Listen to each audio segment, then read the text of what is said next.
আসসালামু আলাইকুম ওরহমতুল্লাহ। সামান্য রাগ বা ইগোর কারণে আপনি কি আপনার কোনো আত্মীয়র সাথে কথা বলা বন্ধ করে দিয়েছেন? তবে আজকের ভিডিওটি আপনার জন্য একটি চূড়ান্ত সতর্কতা, কারণ আপনার এই একটি ভুল আপনার সারা জীবনের ইবাদতকে অর্থহীন করে দিতে পারে।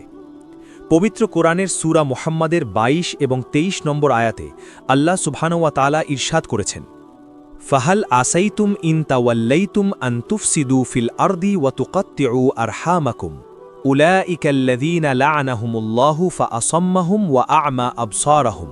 অর্থাৎ যারা আত্মীয়তার সম্পর্ক ছিন্ন করে আল্লাহ তাদের ওপর লানাত বা অভিশাপ দেন। ভাবুন একবার, যার ওপর আল্লাহর লানাত থাকে তার আমল কিভাবে কবুল হবে?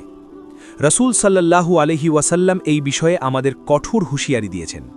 সহি মুসলিম হাদিস নম্বর 2556 অনুযায়ী রাসূল সাল্লাল্লাহু আলাইহি ওয়াসাল্লাম বলেছেন, আত্মীয়তার সম্পর্ক ছিন্নকারী ব্যক্তি জান্নাতে প্রবেশ করবে না।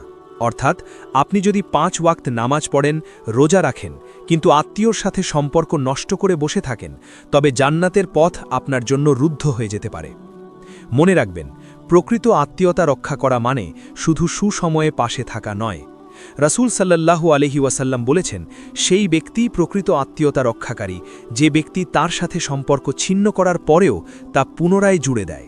এটি আপনার একনিষ্ঠ ঈমানের পরীক্ষা। তাই দুনিয়ার সামান্য স্বার্থ বা জেদ ধরে রেখে নিজের আখিরাত ধ্বংস করবেন না। আল্লাহ সুবহানাহু ওয়া তাআলার সন্তুষ্টির জন্য আজই সব অভিমান ভুলে আপনার আত্মীয়দের সাথে যোগাযোগ করুন। আল্লাহ আমাদের সবাইকে ক্ষমা করুন, আমিন। ইনশাআল্লাহ দেখা হবে পরবর্তী ভিডিওতে।